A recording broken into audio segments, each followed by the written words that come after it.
ఒక మాట చదవండి, నేను ముగిస్తాను. లూకాసు వార్త 13వ అధ్యాయము. లూకాసు వార్త 13వ అధ్యాయములో ఒక వచనాన్ని చూడండి. లూకాసు వార్త 13వ అధ్యాయము 3వ వచనం. మీరు మారు మనసు పొందని ఎడల మీరందరూ అలాగే నశించిపోతారు. మారు మనసు పొందని ఎడల నశించిపోతారు. పరలోక రాజ్యానికి ప్రవేశించాలంటే మారు మనసు ముఖ్యం. పరిచర్య కాదు, కానుకలు కాదు, ఆచారాలు కాదు, మందిరం కాదు కదండి, గుంపులు కాదు, ఏది కాదు. మారు మనసు పొందాలి. మీరు మారు మనసు పొందని ఎడల మీరు అలాగో నశించిపోతారు. అందరూ అంతటా మారు మనసు పొందాలి. దేవుడు మనుషులకు ఆజ్ఞాపిస్తున్నాడు. ఇది ఆజ్ఞ. మారు మనసు పొందటము అది దేవుడిచ్చిన ఆజ్ఞ. ప్రభు అయిన యేసుక్రీస్తు మారు మనసును గురించి ప్రకటించారు. అంతటా యోహాను చెరపట్టబడినని యేసు విని ఆయన కదండి ఆ పరలోక రాజ్యము సమీపించింది. మారు మనసు పొంది సువార్తను నమ్మండి. మారు మనసు పొందుటకు సువార్తే ఆధారం. సువార్తను నమ్మండి. ఈ రాత్రికాల సమయంలో మీ మధ్య ప్రకటించబడుతున్నది మారు మనసును గురించిన సువార్త. మారు మనసు పొందకుండా, పాప క్షమాపణ లేకుండా ఎంతకాలము మందిర సంబంధిగా, మత సంబంధిగా బతుకుతావు? స్నేహితులారా, మాది ఎక్కడో దూరం కాదు, మాది పక్క ఊరే, బొడిచెర్లే. మనోడు జోషి బాబుకు మేనమామని నేను. నా బాల్యకాలంలో మందిరానికి పోయేవాడిని, డ్రమ్ము కొట్టేవాడిని. మందిరములో డ్రమ్ము కొడతాను, మందిరం మీదికి వెళ్ళి నా కార్యక్రమాలన్నీ మందిరం మీద నుండి జరిగాయి. భయంకరమైనటువంటి అవిధేయతతో జీవించిన వాడను. ప్రియమైన వారలారా, ఒక స్త్రీ సంబంధమైన తప్పుడు విధానము తప్ప అన్ని పాపాలతో సంబంధం కలిగి బతికాను. ఆనాటి దినాలలో ఆలోచన చేయండి. అయితే బీడీలు తాగేవాడిని, సిగరెట్లు కాల్చేవాడిని, చుట్టలు తాగేవాడిని, గలాటాలకు పోయేవాడిని, మధ్యరాత్రి లేచి సినిమాలకు వెళ్ళేవాడిని. ఇలాంటి భయంకరమైన పాపములో జీవిస్తూ పాటలు పాడుతూ ఉండేవాడిని. ఆ క్రిస్మస్ పండగ వచ్చిందంటే ఆర్భాటం ఎక్కువ. ఎక్కడికో ఆ బోర్లలో లేకపోయి ఆ బందెడాకంతా తీసుకొచ్చి నాదే అన్నట్టుగా ఆ పండగ అంతా నా మీదగానే పోతుందని నేను, ఆ కృష్ణపరయ్య వీళ్ళందరం కలిసి ఎంతెంతో పనులు చేసే, రాత్రింబగళ్ళు ఆడ ఉండేవి, గుడికి సున్నం కొట్టేవాళ్ళం, దాన్ని చేసేవాళ్ళం. కానీ హృదయంలో ఉన్న పాపం పోయింది కాదు.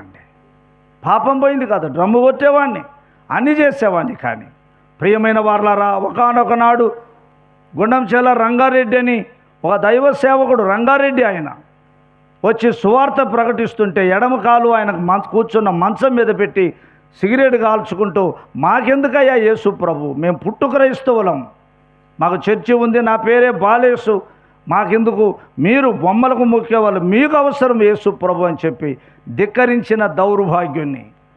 ప్రియమైన వాళ్ళారా, ఒకానొక నాడు సువార్త నాకు అర్థమైనప్పుడు, ప్రియమైన వాళ్ళారా, 1978వ సంవత్సరములో యేసుక్రీస్తు ప్రభువును నా రక్షకునిగా ఆయన ఎదుట నా పాపాలు ఒప్పుకున్నాను. స్థిరత్వం లేదు, బలహీనుడిని అయిపోయాను. కానీ సువార్త సత్యం సంపూర్ణంగా అర్థమైనప్పుడు కన్నీళ్లతో ఒక మాను నరిగితే ఒరిగిపోయినట్టుగా ప్రభు పాదాల మీద ఒరిగిపోయాను. నా పాపాలను ఒప్పుకున్నాను, విడిచిపెట్టాను. ప్రభు నా పాపాలు క్షమించాడు, నన్ను రక్షించాడు, నా జీవితాన్ని మార్చాడు. ప్రభువుకు సాక్షిగా బ్రతకడానికి కృపనిచ్చాడు. పెద్ద చదవరిని కాదు, పెద్ద అనుభవం గలవాన్ని కాదు. ప్రియమైనటువంటి వారలారా, భారతదేశంలో అనేక రాష్ట్రాలకు వెళ్ళి సువార్తను ప్రకటించడానికి ప్రభు కృపనిచ్చాడు. ఆలోచన చేయండి. ఆర్మీకి సెలెక్ట్ అయ్యాను, దేవుడు వద్దన్నాడు.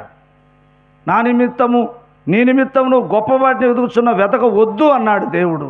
మరి ఏం చేయాలో ప్రభువా, నేను ఎట్లా బ్రతకాలంటే ఆకాశ పక్షులను చూడు, వాటికి గరిసె లేదు, విత్తవు, కోయవు, గరిసె లేదు, నీ పరలోకపు తండ్రి వాటిని పోషిస్తున్నాడు, నేను నిన్ను పోషించనా అని దేవుడు నాకు వాక్యము ద్వారా ఆజ్ఞాపించాడు. ప్రభువుని నమ్ముకున్నాను, సేవకు అప్పగించుకున్నాను. కూలి పని చేసుకుంటూ ఈ ప్రాంతమంతా కూలి పని చేసుకుంటూ కష్టపడి సేవ చేస్తున్న నాటి దినాలలో ప్రభు సేవకు పిలిచాడు. దేవుడు నన్ను సేవకు పిలిచి వాడుకుంటున్నాడు. పాపములో నుండి, మతములో నుండి, కుల సంబంధమైన ఆచారములో నుండి, పద్ధతుల్లో నుండి బయటికి వచ్చాము. ఆచారాలు పోయినాయి, పద్ధతులన్నీ మారిపోయినాయి.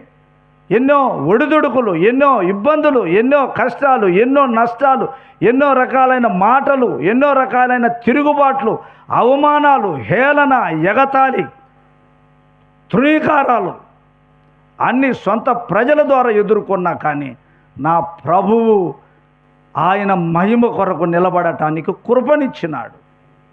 ఈ రాత్రికాల సమయంలో మత సంబంధిగా ఉన్న నన్ను, మందిర సంబంధిగా ఉన్న నన్ను పరలోక సంబంధిగా మార్చిన నా ప్రభువుకు సాక్షిగా ఈ దేశంలో అనేక రాష్ట్రాలకు వెళ్ళి సువార్త ప్రకటిస్తూ ఉన్నానండి. ఎందుకు ఈ మాట చెబుతున్నానంటే, ఇలాంటి అనుభవంలో నువ్వు ఉంటే ఏలీ కుమారులు నష్టపోయారు, నేను కూడా నష్టపోవలసిన వాడిని, కానీ దేవుని దయ వల్ల బతికాను, రక్షించబడ్డాను, మారు మనసు పొందాను, సత్యానికి లోబడి బయటికి రాగా ప్రభువు నన్ను పరలోక సంబంధిగా మార్చాడు. ఈ రాత్రి గుండె మీద చేసుకొని చెబుతున్నాను, ఎక్కడ రాలిపోయినా, నా శరీరం ఎక్కడ పోయినా నా ఆత్మ ప్రభు దగ్గర ఉంటుందనే ధైర్యము ఆ విశ్వాసము నేను కలిగి ఉన్నాను. కాబట్టి రాత్రి వేళ నీ ఉద్దేశం ఏమిటి? మందిర సంబంధిగా బతుకుతున్నావా? ఏలీ కుమారులను తండ్రి హెచ్చరించాడు, లోబడలే. ఈనాడు రాత్రివేళ దేవుడు తన సేవకుల ద్వారా అనేక మంది దైవ సేవకులు ఈ గ్రామానికి వచ్చి ఎన్నిసార్లు సువార్త అందించారు. లోబడ్డావా, లోబడలేదా? ఆలోచన చేయండి. ఏలీ కుమారుల విషయమై దేవుడు జోక్యం చేసుకున్నాడు. ఏమనుకున్నాడంటే, దేవుడు ఇక వీళ్ళను ఉంచకూడదు, యెహోవా వారిని సంపదలచెను అన్నాడు. సంపదలచెను ఎందుకు అనంటే, ప్రియమైన వాళ్ళారా, ఒక అద్భుతమైనటువంటి మాట చెప్పాలనుకుంటున్నాను. 29వ వచనం చూడండి. అదే సమూయేలు మొదటి గ్రంథం 2:29. నా నివాస స్థలమునకు నేను నిర్ణయించిన బలి నైవేద్యములను మీరేలా తృణీకరించుచున్నారు? మిమ్మును కొవ్వబెట్టుకొనుటకై నా జనులకు ఇశ్రాయేలులు చేయు నైవేద్యములో శ్రేష్ఠ భాగములను పట్టుకొనుచు నాకంటే నీ కుమారులను నీవు గొప్ప చేస్తున్నవే. ఏలీ నీ కుమారులను పొగుడుకుంటున్నవే, నీ కుమారులను గొప్ప చేసుకున్నావే. నా బలిని, నా నైవేద్యం, నా మందిరాన్ని కదా తృణీకరించావు. మిమ్మల్ని కొవ్వబెట్టుకున్నారు. తినేది నా సొమ్ము, ఉండేది నా మందిరంలో, చేసేది నాకు వ్యతిరేకమైన పాపం. ఓ ప్రియమైన వారలారా, ఏలీ కుమారులను దేవుడు వదిలిపెట్టలేదు. ఈ రాత్రి వేళ దేవుడు ఒక గొప్ప అవకాశం ఇచ్చాడు. చివరి మాట చూడండి. 4వ అధ్యాయము 3వ వచనం. కాబట్టి జనులు పాలెములోనికి తిరిగి రాగా ఇశ్రాయేలు పెద్దలు, యెహోవా నేడు మనలను ఇశ్రాయేలును ముందర ఎందుకు ఓడించెను? ఇశ్రాయేలు ప్రజలు ఫిలిష్తీయుల దగ్గర కదండి, శత్రువుల ఎదుట ఓడిపోయారు. కారణం ఏమిటంటే పాపము నిన్ను వృద్ధిలోనికి రాలేదు, నిన్ను పతనం చేస్తుంది. నిన్ను పాడు చేయటమే కాదు, నిన్ను పతనం చేసిద్దండి. ఇర్మీయా గ్రంథం 5:25 వచనము చదువుకోండి ఇంటి దగ్గర. నీకు మేలు కలగకుండా చేస్తుంది. ఈ రాత్రి వేళ ఏ పాపపు భ్రమలో ఉన్నావు, అది నిన్ను పాడు చేయటమే కాదు, నీ పతనం చేసిద్ది. పతనమైపోతావు. కదండి, మందిరంలోనే ఉన్నారు, పాటలు పాడుతూ ఉన్నారు, పరిచర్య చేస్తూ ఉన్నారు, వాక్యోపదేశం చేస్తున్నారు, కానీ మందిర సంబంధులుగా మార్పు చెందని జీవితము జీవిస్తూ తమ్మును తాము కొవ్వబెట్టుకుంటూ దైవ నీతికి వ్యతిరేకంగా బతుకుతూ వారు దేవుని మందిరములో శత్రువులుగా బతుకుతున్న కారణం చేత పెడచెవిన తండ్రి యొక్క మాటలు పెడచెవిన పెట్టారు, కానీ దేవుడు జోక్యం చేసుకున్నాడు. కారణం ఏమిటనంటే వారి పాపం పండింది. పాపము ఎన్నడూ కూడా ఆలోచన చేయండి, దానికి ఫలితము తప్పకుండా అనుభవించాల్సిందే. పాపానికి ఉన్న గుణం ఏమిటంటే దాని పంట నువ్వు కోస్తావు. ఇచ్చేది మాత్రము కదండి కొంచెమే, కోసేది మాత్రము గంపడు. ఈ రాత్రి వేళ పాపముతో ఆడుకోవద్దు బాబు, పాపముతో ఆడుకోవద్దు. దేవుని సహనానికి పరీక్ష పెట్టొద్దు. పశ్చాత్తాపడు. ఉన్న స్థలములోనే దేవా నేను పాపినే నన్ను రక్షించు, నీ రక్తముతో నా పాపము కడుగను. ఒకప్పుడు భయంకరంగా త్రాగినవాడు, ఇష్టానుసారంగా జీవించినవాడు, కానీ పొలం ఏదైనా ఎలాంటి పరిస్థితిలో ఉన్నా సువార్త సత్యం అర్థమైనప్పుడు ప్రభు పాదాల దగ్గరకు వచ్చాడు. ఈ రాత్రి నీలో పాపము లేదా? దేవుడు నిన్ను చూడటం లేదా? ఎంతకాలము నీ పాపపు భ్రమలో నువ్వు సాగుతావు? దేవుడు నిన్ను చూస్తున్నాడు, నిన్ను రాస్తున్నాడు. నీ పాపాన్ని ఒకనాడు తీర్పులోనికి తెస్తాడు. ఆ దినాన శిక్ష ఉన్నది, అది నరకం, తప్పించుకోలేవు. చూడండి, ఇక్కడ ఇశ్రాయేలు ప్రజలు ఓడిపోయారు. చూడండి, ఇక్కడ అంటాడు ఒక మాట, షిలోహులో ఉన్న యెహోవా నిబంధన మందసము మనము తీసుకొని మన మధ్య ఉంచుకుందాం రండి. అది మన మధ్య ఉండినడెలా అది మన శత్రువుల చేతిలో నుండి మనలను రక్షించును. మనం రక్షించబడాలి. మనము శత్రువుల చేతిలో నుంచి విడుదల పొందాలంటే దేవుని మందసం మన దగ్గర ఉంటే చాలు. మందసం మన దగ్గర ఉంటే శత్రువుల చేతిలో నుంచి విడుదల. ఎంత భయంకరమైన పాపములో ఉన్నా మందసం మన దగ్గర ఉంటే మందసం మనల్ని నిడిపిస్తుంది అనే ఒక కదండి నమ్మకం వాళ్ళలో ఉంది. పాపాన్ని అసహించుకునే దేవుడు, పాపాన్ని ప్రేమించే దేవుడు. మందసము వారి మధ్యకు రాగా, ప్రియమైన వారలారా, వాళ్ళు అనుకున్నారు ఈ మందసము మనల్ని శత్రువు చేతిలో నుంచి మనల్ని విడిపిస్తుంది. ఈనాడు చాలామంది ఆచారప్రాయంగా దేవుణ్ణి వాడుకుంటున్నారండి. దేవుణ్ణి తన అవసరాల కొరకు, వారి అక్కర్ల కొరకు, వారి ఓటమిలో విజయము కొరకు, వారు ఏదో మేలు పొందాలని, కలిసి రావాలని, అభివృద్ధి చెందాలని, వారు ఆశీర్వాదించబడాలి, పాపం విడిచిపెట్టకుండా కలిసి రావాలని, అభివృద్ధిలోనికి రావాలని, ప్రియమైన వాళ్ళారా, దేవుణ్ణి వాడుకున్నారు. పాపము నీలో ఉన్నంత కాలము ఏమాత్రము వృద్ధిలోనికి రావు. చూడండి, మందసాన్ని తెచ్చుకున్నారు, కానీ మందసము ఒక మాట ఉపయోగించారు అక్కడ. ఏమిటంటే అది మన మధ్య ఉండిన ఎడల. చూశారా, మందసము అంటే యేసుప్రభువే, దేవుడే సర్వలోకనాథుని నిబంధన మందసమని యెహోషువ గ్రంథములో ఉన్నది. అయితే మందిరము చూడండి, మందసము మన మధ్య ఉంటే మనకు విజయం వస్తుంది అనుకున్నారు, కానీ చచ్చారు వాళ్ళు. హోఫ్నీ అని ఫినెహాసులు చచ్చారు, ఇశ్రాయేలులు ఓడిపోయారు. మందసము ఉన్నది కూడా, మందసము ఉన్నా, దేవుడు వారి మధ్య ఉన్నా, దేవుడే వారిని అప్పగించాడు, దేవుడే వారిని పట్టి అప్పగించాడు మరణానికి. స్నేహితులారా, మందసం మన మధ్య ఉన్నది, మనకేం పర్వాలేదు అనుకున్నారు. బైబిల్ మన దగ్గర ఉంది, తలగాటి కింద బైబిల్, తల కింద బైబిల్ కదండి. బైబిల్ గూట్లో బైబిల్, ఇంట్లో బైబిల్ ఉంది, కానీ బైబిల్ని హృదయంలోకి ఉందా? బైబిల్ను కదండి, బైబిల్ని గౌరవిస్తున్నావా? ఆలోచన చేయండి. మందసము ఉన్నది, కానీ మందసానికి మర్యాద ఇవ్వలేదు, మందసానికి గౌరవం ఇవ్వలేదు. మందసాన్ని వారు కదండి ఒక ఆచారప్రాయంగా ఉపయోగించుకున్నారు. దేవుణ్ణి ఈనాడు అనేక మంది ఇలాగే ఉపయోగిస్తున్నారు. మందసము మన మధ్య ఉంటే మనకు విజయం వస్తుంది అనుకున్నారు, కానీ ఓడిపోయారు. ఓఫ్నీ ఫినెహాసులు వారు చనిపోయారు అని 11వ వచనంలో మనం చదువుతాం. 11వ వచనంలో చదువుతాం. స్నేహితులారా, నేను బైబిల్ మూసేస్తున్నాను. మందసము ఉన్నా వారు చనిపోవటానికి మూలం ఏమిటి? వారు అపజయాలు అవ్వటానికి కారణం ఏమిటంటే వారు మందసం వారి దగ్గర ఉన్నది, కానీ వారి మనస్సులో పాపం ఉంది, వారి అంతరంగంలో చెడుతనం ఉన్నది.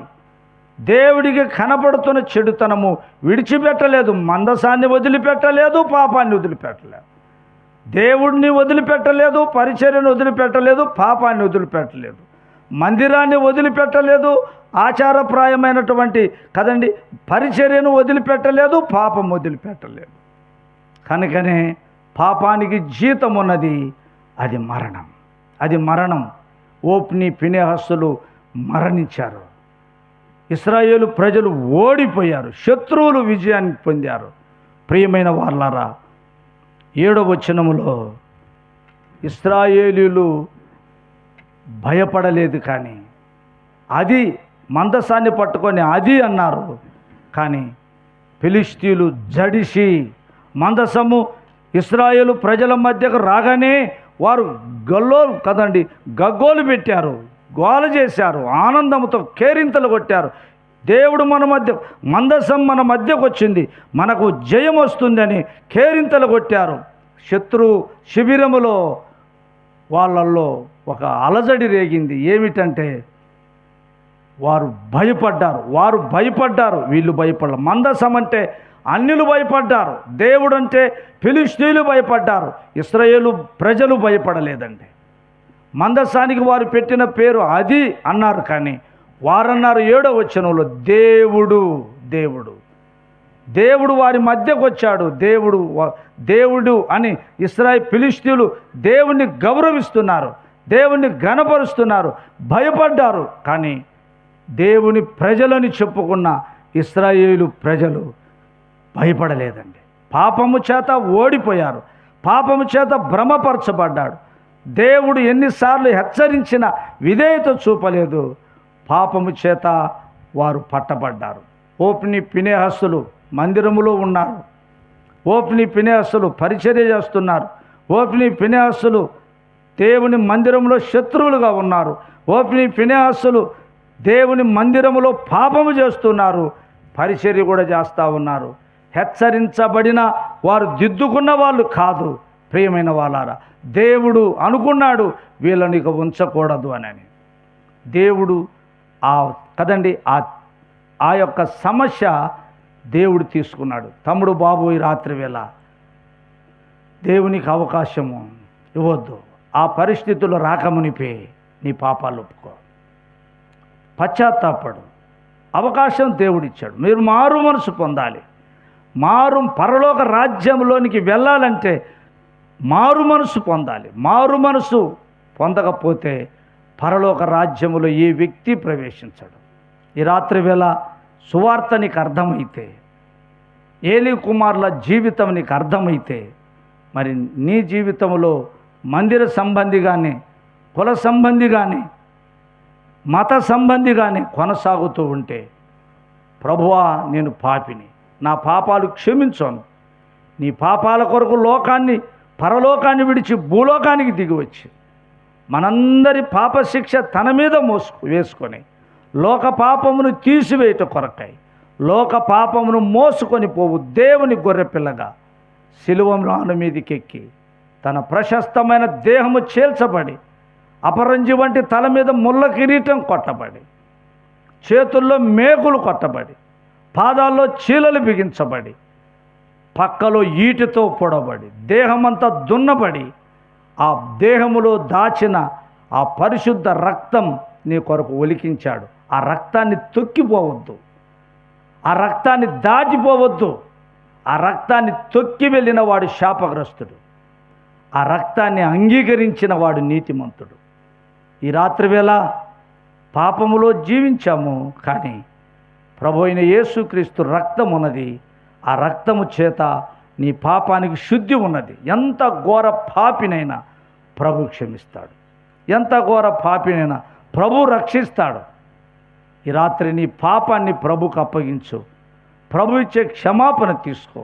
పరలోక రాజ్యానికి ఉచితమైన ప్రవేశము దేవుడు నీకు ఇస్తాడు. నువ్వు ధన్యుడు అవుతావు, లేకపోతే అన్యుడిగానే మిగిలిపోతావు. ఈ రాత్రి నీదే తీర్మానం.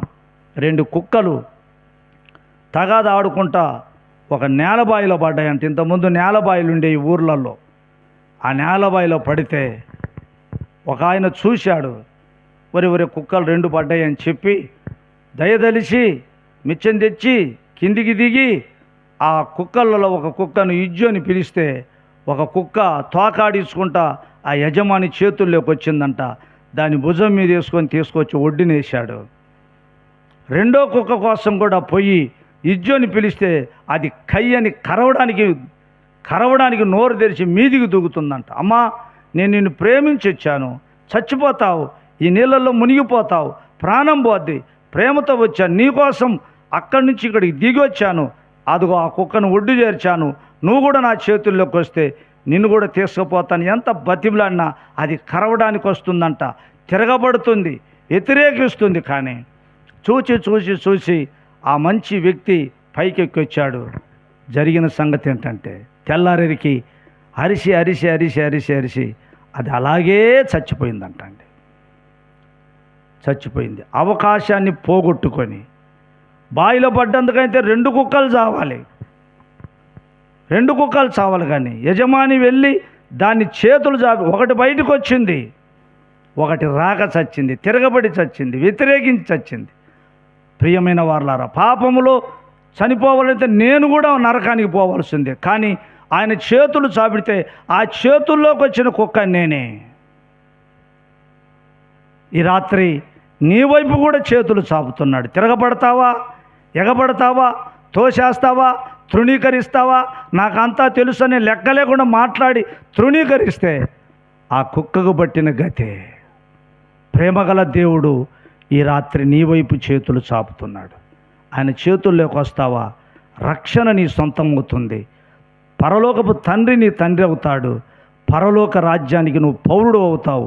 నరకాన్ని తప్పించుకుంటావు, శాశ్వతమైన జీవాన్ని పొందుతావు. అట్టి కృప దేవుడు నీకు అనుగ్రహించుగాక. తలలు వంచండి, చిన్న మాట ప్రార్థన చేస్తాం. పరమ తండ్రి, పరిశుద్ధ దేవా, మీకు స్తోత్రాలు చెల్లిస్తున్నాం. నీ కుమారుడు మా ప్రభు అయిన యేసుక్రీస్తు నామమును ఉచ్చరించడానికి, ప్రకటించడానికి మాకిచ్చిన ఆధిక్యతను బట్టి స్తోత్రాలు. ప్రభువా, ఏలీ కుమారులు మందిరం వారు దుర్మార్గులని రాయబడింది, దుష్టులని రాయబడింది.